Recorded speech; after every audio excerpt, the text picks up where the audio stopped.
Dr. Robert Vannoy, Old Testament History, Lecture Number 6. We were discussing the meaning of the word yom, day, which is at the top of page 2 of your class outline. We were still under A, usage of the word.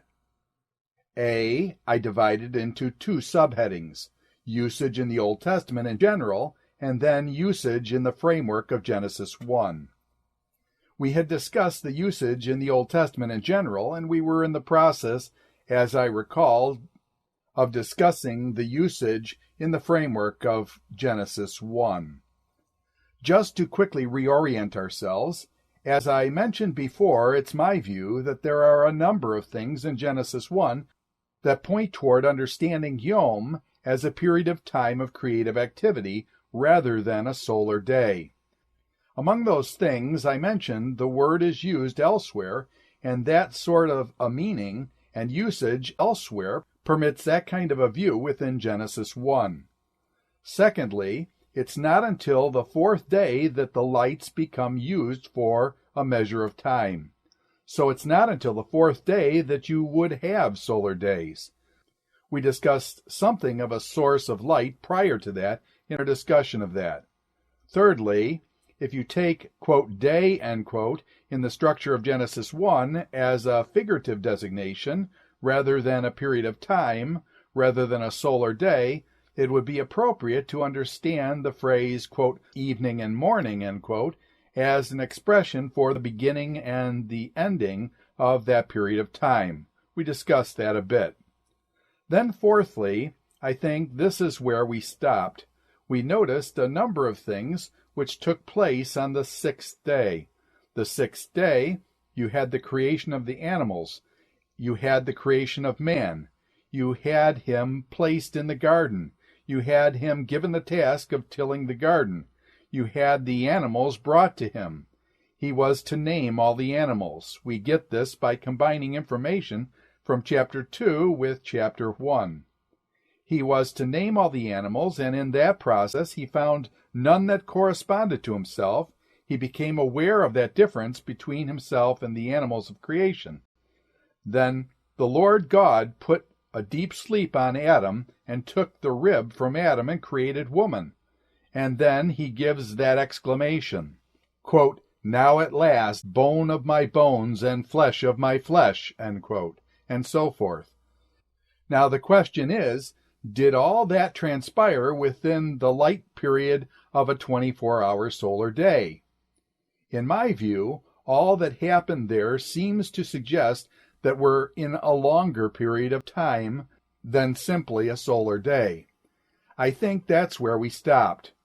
In Genesis 2:23, let me see how the NIV words that. Quote, the man said, this is now, end quote. I think I mentioned just at the end of the hour that could better be translated, quote, now at length, end quote. The RSV there says, quote, this at last, end quote, finally, quote, bone of my bones, flesh of my flesh, she shall be called woman, end quote. I just want to make one further point under this discussion of the usage of yom, or, quote, day, end quote, in Genesis chapter 1. The seventh day on which God rested from his creative activity is a day which has lasted for a long period of time. At least this is the way I would view it. And to me, that would parallel the other 6 days as long periods of time. In other words, it seems to me when it says of the seventh day that God rested, he ceased then from his creative activity, and in that sense, that rest has continued from then until the present. So that is also speaking of a long period of time. The fact that the period of rest continues does not fit that he ceased for just a 24-hour solar day. He ceased from his creative activity and he rested. He continues to do that with respect to his creative activity. So the conclusion that I would draw from the text of Genesis 1 itself is that there are factors in Genesis 1 that suggests that the word, quote, day, end quote, or yom, is to be understood as a period of time of God's creative activity, which is of indeterminate length. I don't think there is any way from the chapter you can tell how long or short those periods are. I don't think that sort of information is given, but it does suggest that it's a period of indeterminate length. I think the Hebrew for this passage does relate to it, and undoubtedly that is related to my conclusion there. But you read in chapter 2, verse 2, quote, the seventh day God had finished the work he had been doing, end quote. So on the seventh day he rested from all his work, quote, and God blessed the seventh day and made it holy, because on it he rested from all the work of creating that he had done. So we're told that he rested from all the work of creating that he had done on the seventh day. You can just reflect on that text and what that means. Does that mean that in a period of 7 successive 24-hour solar days, somewhere way back in the beginning, that God rested from creative work? Was it just for 24 hours, then he resumed it? It seems to me that what it's saying is that after the 6 days of creative activity, he ceased creating and he rested. Now, of course, you can get into all kinds of implications theologically from that. You can get into the question of creationism versus traducianism with respect to men's souls. How is it that life is transmitted from generation to generation? Is there a special creative act involved, or is it something that is passed on from the parents? Now, a lot of those questions are complex, and which we get easily a lot of secular theology. I don't know. I wouldn't push this last point. The counterpoint of it is, and we'll get to that shortly, those that would argue for a 24-hour solar day would also use the analogy of the seventh day to support their case by appealing to Exodus chapter 20, the analogy of 6 days you work, 1 you rest. That's obviously solar days. We work 6 days, we rest 1. And if God did that, we are to imitate him in that, and therefore he must have rested for a solar day. Now my response to that would be the analogy is in the 6 and 1 sequence, not necessarily in the solar day framework. Student question asked, Vannoy's response. Admittedly, I think it's an indicator that supports generally this idea that the word yom in Genesis 1 does not mean a 24-hour solar day. I don't think you can prove it. I think we're in this whole discussion in an area where there has to be an allowance of difference of opinions and conclusions. I don't think either side can say, it must be, here's what is the constraint of the text. You have to come to this conclusion. By just giving the reasons that have led me to the conclusion which I have had. Let's go on to B. We're not done with this discussion. B is, quote, main types of views of the days of Genesis 1, end quote. Now, if you glance at your outline, I want to mention this now so we don't get lost in the discussion. There are 2 subpoints under that. 1 is, quote, actual days, end quote, and 2 is, quote, non-actual days, end quote. Now that terminology might be confusing.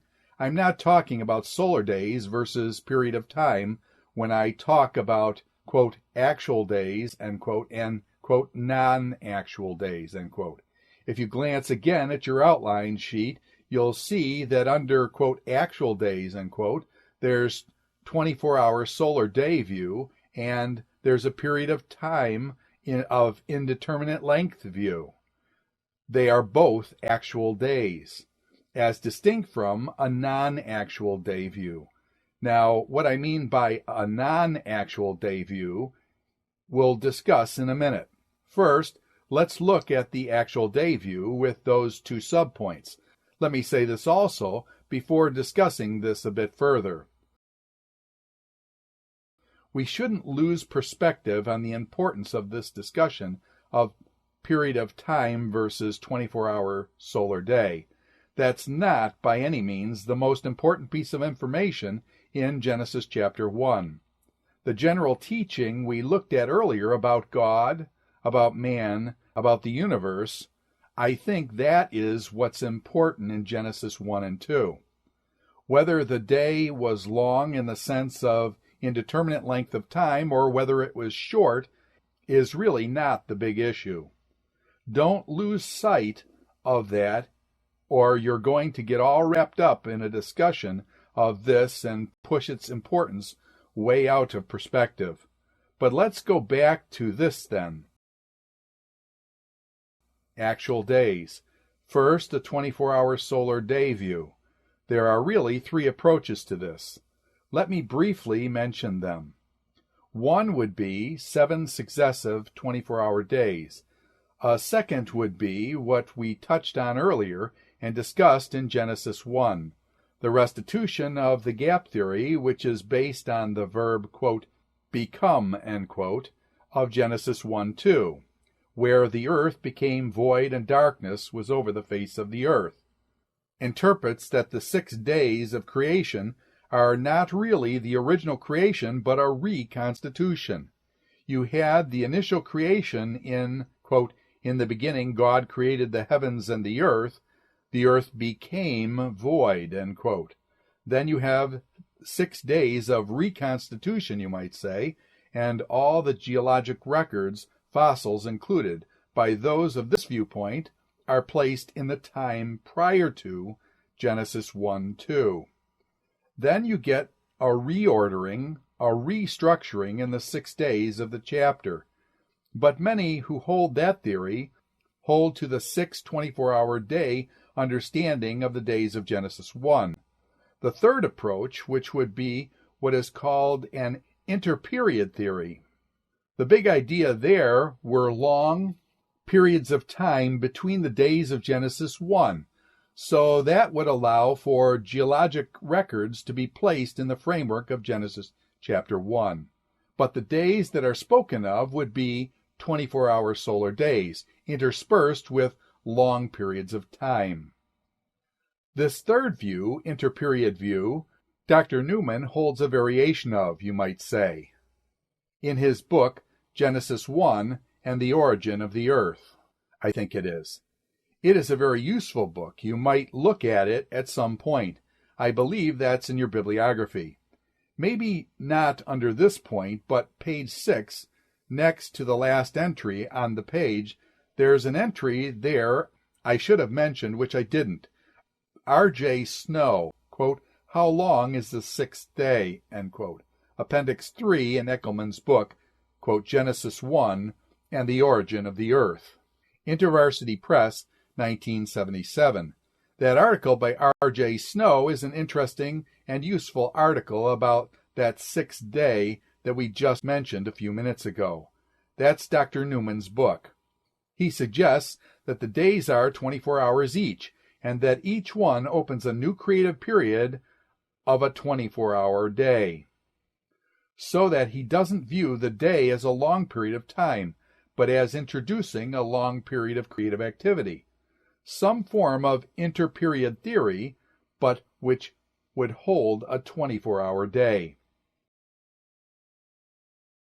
I guess my difference with that would be I don't see any necessity, myself, to conclude that there must be 24-hour days in the structure of the days of the chapter, and particularly because of that day 4, that the sun and moon were not placed in position for measurement of days until the 4th day. So what was day 1, 2, and 3? Obviously not a solar day as we see it. That's the crux of the matter in my view. But as I said before, I don't think this is something that we should get so tangled up in and involved in debate that we elevate it way out of proportion as far as its importance. I think the text allows for certain freedom in conclusion because of the lack of specificity.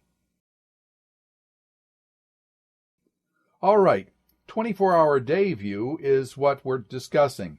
I gave 3 possible alternative conceptions of how that 24-hour day works in the context of Genesis. Chapter 1. Arguments in favor of the 24-hour solar day view, I think, are the following. First, in its primary meaning, the word yom, or day, means solar day. That's normally the way we understand it, and certainly if you just come to a chapter and read it, that's probably your initial understanding. The gap theory would be number 2, where you would have, quote, in the beginning God created the heavens and the earth became without form and void, end quote. You have an initial creation, then a cataclysmic change. The 6 days that follow would be 6 successive 24-hour days in which that chaotic condition is restructured. Geologic time is pushed then into the gap between Genesis 1:1 and 1:2. The third view, geological time, is in the structure of the 6 days, but it's interspersed between these 6 days rather than pushed back prior to the 6 days. That's the difference. The first thing, then, was the primary meaning of yom is solar day. Secondly, the phrase evening and morning strengthens that conclusion. I think that's the most obvious initial understanding. Evening and morning speaks of a solar day. The understanding I was arguing for requires a figurative understanding of that, and I don't think that's such an objection that it ruled out the day-age view, but it does require it, the use of evening and morning. Then Exodus chapter 20, verses 9 through 11, what I just mentioned a few minutes ago. In Genesis chapter 20, verses 9 through 11, 6 days shall we work, and the 7th we shall rest, because in 6 days God created the heavens and the earth, and the 7th he rested. The argument on the analogy with Exodus 20, verses 9 through 11, is that day should be taken in the same sense in both passages, Genesis 1 and Exodus 20. So those are the arguments in favor of a 24-hour solar day. B on your sheet under actual days is the understanding of yom as a period of time of indeterminate length. This is often referred to as the day-age view. We've already discussed it. I've given arguments in its favor, so we won't go back into that at this point. But notice that it is an actual, quote, day, end quote, even though it's a period of indeterminate length. It's still an actual period of time. It's a period of time in which God did certain things, and there's a sequence in the chapter of God's creative work. Now, with the day-age view, often the objection to it has been raised, is it not a view that has been adopted in an attempt to harmonize science and the Bible? Isn't that the reason for it? Isn't that view just something that's been generated or adopted in order to harmonize evolution and the Bible? I wouldn't deny that there's a very strong basis for coming to that conclusion. Let me make 2 comments in that general area. First, I think we have to avoid hostility to science and the tendency to ignore minimizing the importance of this discovery. The Bible believer should not be an obscurantist. What the Bible believer must do is distinguish between well-established scientific facts on the one hand and various scientific theories that are really unfounded or philosophically biased. You have to make distinctions. There's a lot that's labeled scientific that's really not scientific. But we should not bury our heads in the sand and ignore or be antagonistic toward the findings of scientific research. Scientists have discovered a lot of things about the nature of reality through scientific investigations. A lot of that scientists have discovered is quite fallible. We have to be able to distinguish between what is valid and what is not valid. That's one thing. We should avoid hostility to science and use it discriminatively. But secondly, We shouldn't try to force agreement between scientific theories and the Bible by twisting or forcing some of the statements of the Bible to fit certain theories. Be careful of that. I think we should always be on guard against that. But having said that, I think at the same time we can say that sometimes scientific discoveries may give cause to re-examine certain biblical texts to see exactly what they say. Often you will find that the text may not be as specific as you may have initially thought it to be. And it's the scientific investigation and conclusions that become the stimulus or the motivation to look again at the text and look at it perhaps more carefully than you'd look at it initially, and to see in what parameters the text itself allows you to move. I think that's important. I'm sure most of you are familiar with Dr. Francis Schaeffer's Genesis in Space and Time. On page 57 of that volume, he's discussing the days of Genesis 1, and I won't read much of his discussion, but at the conclusion of it, he says, quote, "Therefore we must leave open the exact length of time indicated by, quote, day, end quote, in Genesis, end quote." In other words, he doesn't come down hard one way or the other, solar day or period of time view. Then he says, quote, "From the study of the word in Hebrew, it is not clear which way it is to be taken. It could be either way, in the light of the word, as used in the Bible, and the lack of finality of science concerning the problem of dating. In a sense, there's no debate, because there are no clearly defined terms upon which to debate," end quote. I think with Schaeffer, the scientific materials have caused him to look again at the text, and then you see the text allows for certain room or freedom there to move in accordance with the scientific data where it may lead you without twisting or distorting the text. So I think those things are important. Avoid hostility to science. Don't try to force statements of the Bible to fit theories, but on the other hand, let the scientific discoveries that do seem well-founded and may well be a stimulus to re-examine the text and see exactly what it says. Number 2, under types of days, years or days of Genesis 1, is non-actual days. What's a non-actual day? I think we'll see by way of illustration. In general, this would be a view that sees no real historical connection between the days of Genesis and the sequence or process of God's creative activity. Now, there are a number of varieties of non-actual day views.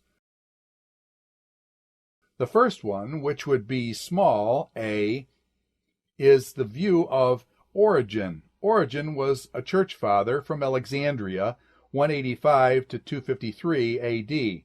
He viewed the days of Genesis 1 as symbolic of the order of God's creative activity. He says that the creation came to pass in a moment, and the 6 days are merely indicative of a logical order. Origen says, quote, "No one of good mind can accept that there was actually a first, second, and third day, as well as an evening and morning, without sun, moon, and stars," end quote, leading back into that problem of the 4th day. And he has a point. The creation came to pass in a moment, and the 6 days are merely indicative of a logical order. If you look at page 7 that I just handed out on your bibliography, 3rd entry, Origen on First Principles, Harper and Row, 1966, page 288, is where he makes that statement. So that's one variety of a non-actual day view going way back to the early centuries of the church. Augustine also has a non-actual day view. I think you would call it an allegorical type of view. Understanding exactly what he means by some of his statements about the days of Genesis 1 is not easy. But in Oliver Buswell's Systematic Theology, Volume 1, this is at the top of page 7, the first entry there, pages 142 to 144, he discusses Augustine on the creative days, and he says, Augustine's City of God, Book 11, Section 6 and 7, he says, quote, "What kind of days these are is extremely difficult and perhaps impossible for us to conceive, and how much more to say," end quote. That's quoting Augustine. He goes on to say, quote, "Morning returns when the creature returns to praise and love the Creator. When it does so in the knowledge of itself, that is the first day. When in the knowledge of the firmament, that is the name given to the sky between the waters above and the earth beneath, that is the second day. And when in the knowledge of the earth and the sea and all things that grow out of the earth, that is the third day. And when in the knowledge of the greater and lesser luminaries and all the stars, that is the fourth day," end quote, and so forth. Boswell comments, "It seems that Augustine took the word, quote, day, end quote, in this scripture passage to refer to the spiritual experiences of the creature in returning both to praise and love the Creator, in view of the various aspects of creation," end quote. He comments, quote, "We cannot judge Augustine by our standards and rules of grammatical or historical hermeneutics. He was notoriously allegorical on his exegesis. We can only note that this great father of the Church in the 5th century, probably the profoundest theologian since the Apostle Paul, unquestionably loyal to the Bible, interpreted the days of Genesis creation record in what seems to us a rather fanciful manner," end quote. It seems it's an allegorical type of view of the days. They're non-actual days with respect to any historical sequence in God's creative activity. That's the point. It has more to do with the spiritual experience of the believer in responding to God's creative work. A third category under non-actual day would be the revelational day view. This would be C, revelational day view.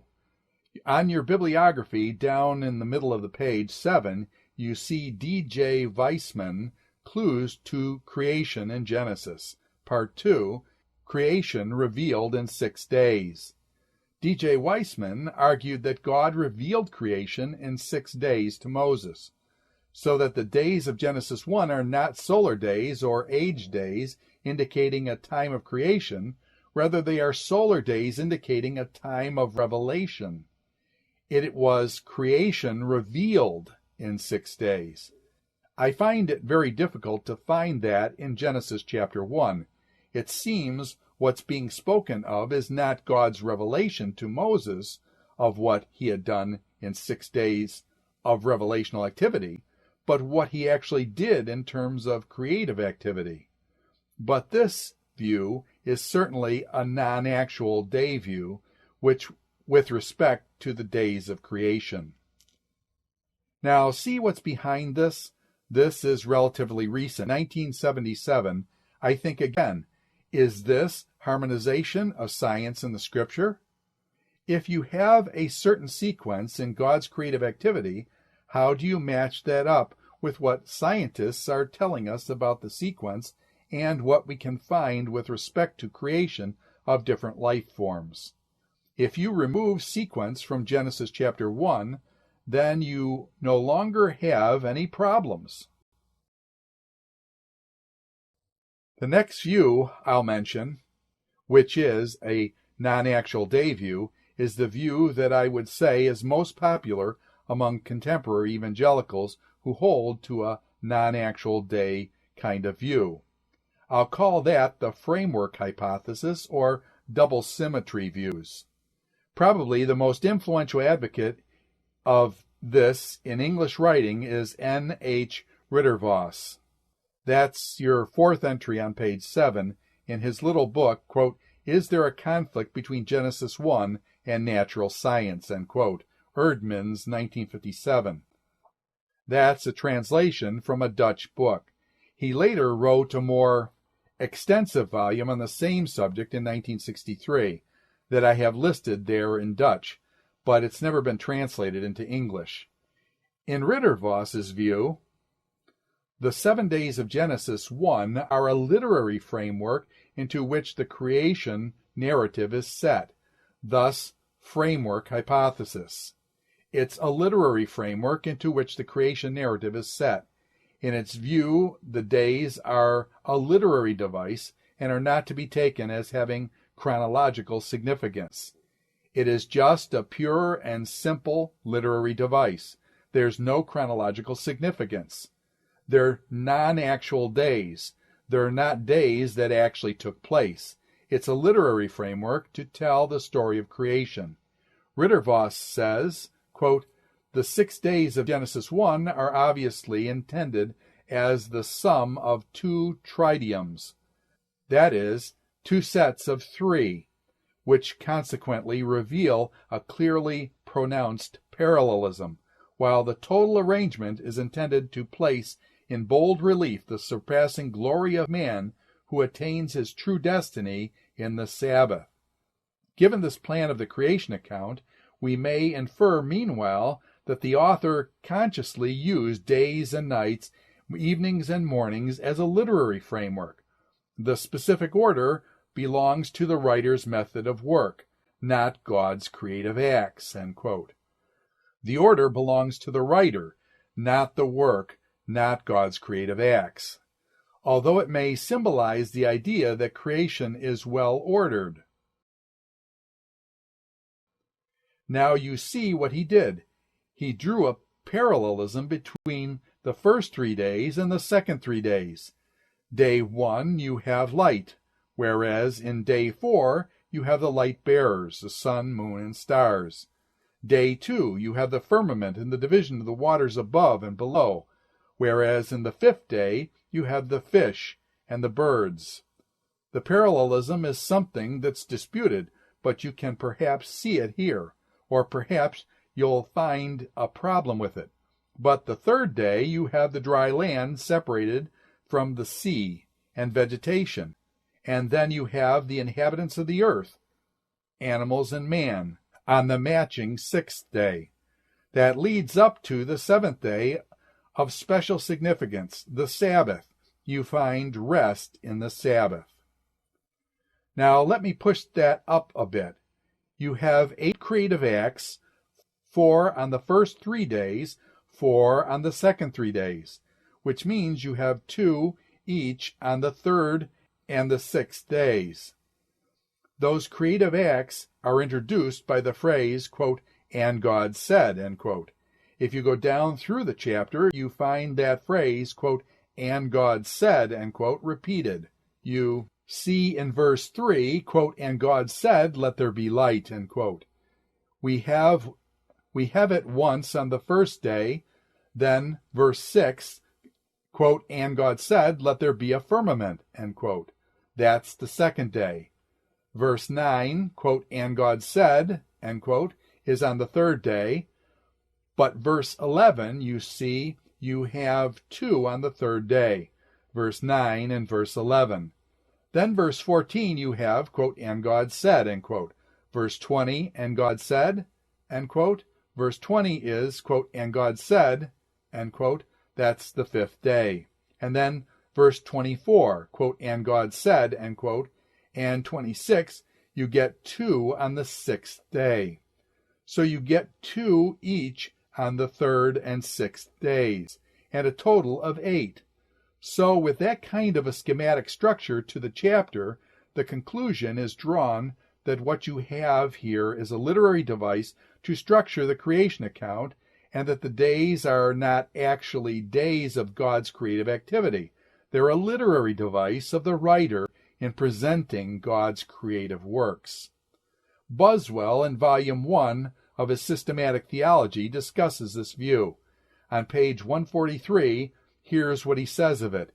He mentions Rittervoss's book, and then he says, quote, "I must confess that the alleged symmetry between the 2 groups of 3 days each seems to me like seeing faces in the clouds.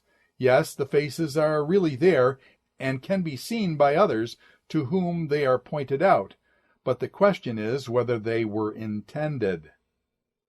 What one person sees as a face in the clouds, others may see as an animal or a tree, and the same person may see the same cloud formation in two different patterns depending somewhat on what way he directs his vision. I'm not at all convinced that Moses, as inspired by the Holy Spirit, intended any parallelism between days 1 through 4, 2 through 5, and 3 through 6. For one thing, if the days are to be matched, it would seem to me that day 3 matches day 5 better than it matches day 6. End quote. In other words, if you're going to see a parallelism, he sees dry earth separated from sea and vegetation more with fish and birds than with the inhabitants of the earth, animals and man. And the parallelism seems stronger between 5 and 3 than it does with 3 and 6. Then he goes on and he says, quote, "There are other points in which I cannot see that parallelism," end quote. He adds, quote, "Certainly it's not a heresy for one to see or imagine that he sees such an intended parallelism. What I do object to is the inference that the alleged double parallelism in the 6 days of creation somehow or other erases the theme across the order of events enumerated one after another," end quote. In other words, what he objects to is getting rid of the idea of sequence. But if you take the days of a literary device that has nothing to do with God's creative activity in the 6 days, you have ridded the chapter of sequence in God's creative activity. And of course, that's Rittervoss's point. He wants to do that because you notice the title of his book is, quote, "Is there a conflict between Genesis 1 and natural science?" end quote. And the way he avoids the supposed conflict is by ridding Genesis chapter 1 of any sequence. Now, there you get back to this question. Are you forcing something on the chapter that arises out of scientific data that really doesn't do justice to the chapter? I want to discuss this double symmetry view a little bit further. There's some other objections that seem to me to be important to this view. I would say I think this view is important because increasingly evangelicals seem to be latching on to it.